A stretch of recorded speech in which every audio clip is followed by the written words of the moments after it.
Doctor Sita Sudhir, paediatrician. ఈ vlog start చేయడానికి main reason ఏంటంటే మెడికల్ ఫీల్డ్ అనేది చాలా అడ్వాన్స్మెంట్లోకి వెళ్తుంది. అది ఒక వ్యాధి డయాగ్నోసిస్ దగ్గర నుంచి ట్రీట్మెంట్ వరకు మెడికల్ ఫెసిలిటీస్ సంబంధించి అన్ని విధాలుగా చాలా అడ్వాన్స్ స్టేజ్లోకి వెళ్తుంది.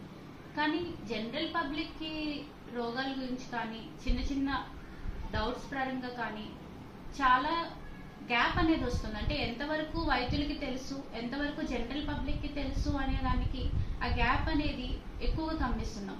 అది మా డే టు డే ప్రాక్టీస్లో పేరెంట్స్ కానీ పేషెంట్ అటెండర్స్ కానీ అడిగే క్వశ్చన్స్ ద్వారా మాకు అరే ఇది తెలుసుంటే ఇంకొంచెం త్వరగా పేషెంట్స్ని తీసుకొచ్చేవారు, ఇంకొంచెం త్వరగా డయాగ్నోసిస్ డయాగ్నోస్ అయ్యేదే ఈ ఇబ్బంది, ఇంత సివియర్ అవ్వకపోయి ఉండేదే, ఈ విషయం తెలియదే వీళ్ళకి అనేది ఎప్పుడు అనిపిస్తుంది. ఆ గ్యాప్ ని పూడ్చడానికి ఈ చిన్న ప్రయత్నం నాది. ఈ ఛానల్ ద్వారా వచ్చే వీడియోస్ని చూసి మీ అవగాహన పెంచుకుంటారని ఆశిస్తున్నాను. Health is wealth. Thank you.